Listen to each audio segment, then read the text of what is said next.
2020 मायथाइयाव जानाय जि पिस एकर्ड बिनि सागानगिरि हिसाबै एबसु एनडिबि आरो गुबुन गुबुन अर्गेनाइजेशनखौ लानानै भारत संबिजितनि 125थि जि मोनसे एमेन्डमेन्ट जानांगौ दङ बेखौ लानानै नेशनेल सेमिनार लादों आरो बे 125 जि एमेन्डमेन्ट बियो बड'लेण्डनि थाखायल' नङा गासैबो 10 जिथु 6 शिड्युल दङ 10टा जि 6 शिड्युल दङ बे 10टा 6 शिड्युलखौ लानानै बे एमेन्डमेन्टखौ नागिरनाय जादों आरो थांनाय बोसोराव 2024 मायथाइयाव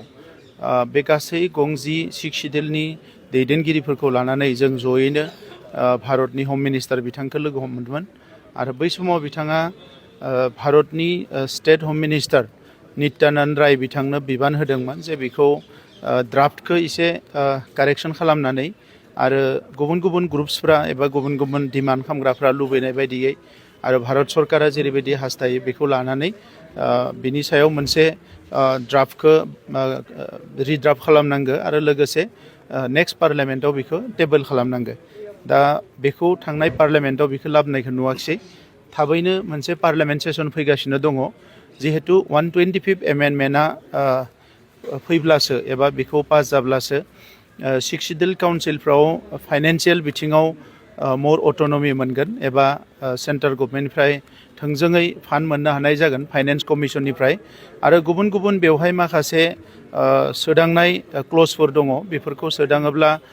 आरोबाव एसे स्ट्रेंथेन जागोन काउन्सिला दा बेखौ लानानै बे 125 एमेन्डमेन्टनि सायाव डिमान्डखौ लाखिदों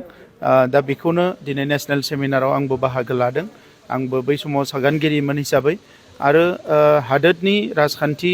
दोलोफ्रा जेब्ला सरकार सालायो गोबां रोखोमनि एकर्ड खालामो आरो एकर्डफ्रा मालाबा टाइमाव इमप्लिमेन्ट जाया मालाबा जायो 1985 मायथाइयाव आसाम एकर्ड खालामनाय दासिमबो इमप्लिमेन्ट जाजोबाखै दा बेखौ नुनानै जोंनि गुबैयै मोननै खोब गोनांथार जोङो बेवहाय हास्थायदों मोनसेया जाबाय आर्टिकल 280 जायजों फाइनेन्स पावारा फैगोन एबा फाइनेन्स अट'नमि मोनगोन फाइनेन्स कमिसननि थ्रुयै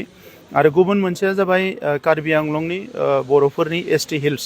बे मोननैखौ जोङो हास्थायदों आरो गुबुन गुबुन बेवहाय क्लजेस दङ बेफोरो लासै लासैनो जागोन दा बे क्लजफोरनि गेजेराव बांसिन दिनैनि प्रायरिटिया जाबाय कार्बि आंलंनि एसटि हिल्स आरो गुबुन मोनसेया जाबाय 280खौ फैयोबा फाइनेन्सियेल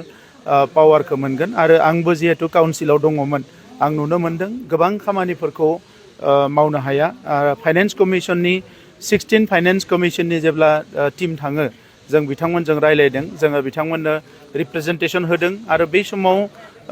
जोङो गासैखौबो केलकुलेसन खालामनानै नुदों जे त्रिपुरायाव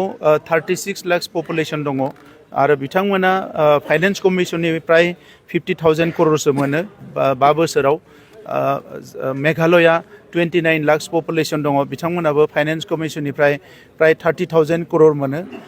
बेबायदिनो गुबुन गुबुन फिसा फिसा हादोर जेरै सिक्किमाबो मोनो बयबो मोनो नाथाय बड'लेण्डआवबो जोंहा प्राय 35 लाख पपुलेसन दङ जों फाइनेन्स कमिसननिफ्राय जोबोद खम अनजिमानि बेवहाय फाइनेन्सियेल सापर्टखौ मोनो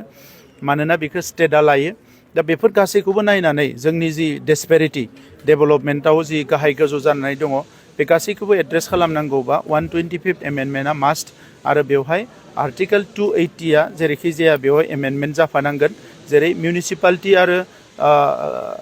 लकेल बडि पन्सायतआव थोंजोङै रां एबा फान्ड मोनो बेबायदिनो काउन्सिलाबो मोनगोन मानोना काउन्सिलाबो मोनसे कन्स्टिटिउसनेल बडि जुदिअ बियो स्टेट नङा इउनियन टेरिटरि नङा थेवबो बियो मोनसे कन्स्टिटिउसनेल बडि बेखौ इलेक्टेड मेम्बारफ्रा सालायो बेवहाय एसेम्ब्लि दङ बे गासैखौबो नायनानै बे 125 एमेन्डमेन्टआ दिनैनि समाव जोबोद गोनांथार रिसेन्टलि हम मिनिस्टार बिथांखौ लोगो मोननायाव आरो हम डिपार्टमेन्टनि गोबां अफिसारफोरखौ लोगो मोननायाव जोङो बेखौ हमनो हादों बा मिथिनो मोन्दोंमोन जे बिथांमोना नेक्स्ट पार्लियामेन्ट सेसनाव बेखौ लाबोगोन होननानै खोथा होदों दा बे हिसाबै जों हास्थायग्राफ्रा जिरायनानै थाबा जानाय नङा जोङो खामानि मावनांगोन मानोना नेशनेल प्रायरिटि नेशनेल एजेन्डाया सम लानानै गुबुन गुबुन जायो दा नंखायनो बिथांमोना गोबां जिनिसफोरखौ मालाबा इगनर खालामनाय एबा थालांनायखौ नुयो दा नंखायनो जों जिहेतु बेखौ थालांनायखौ लुबैयाखै दा नंखायनो बे नेशनेल सेमिनार एबा बेबायदि माखासे डिसकासन माखासे प्रग्रामनि गेजेरजों गभर्नमेन्ट अफ इन्डियाखौ जाहाथे एनि टाइम एवार्ड खालामनानै लाखिनो हायो, सेन्सिटाइज खालामनानै लाखिनो हायो, बे जाहाथे 100% इमप्लिमेन्ट जायो।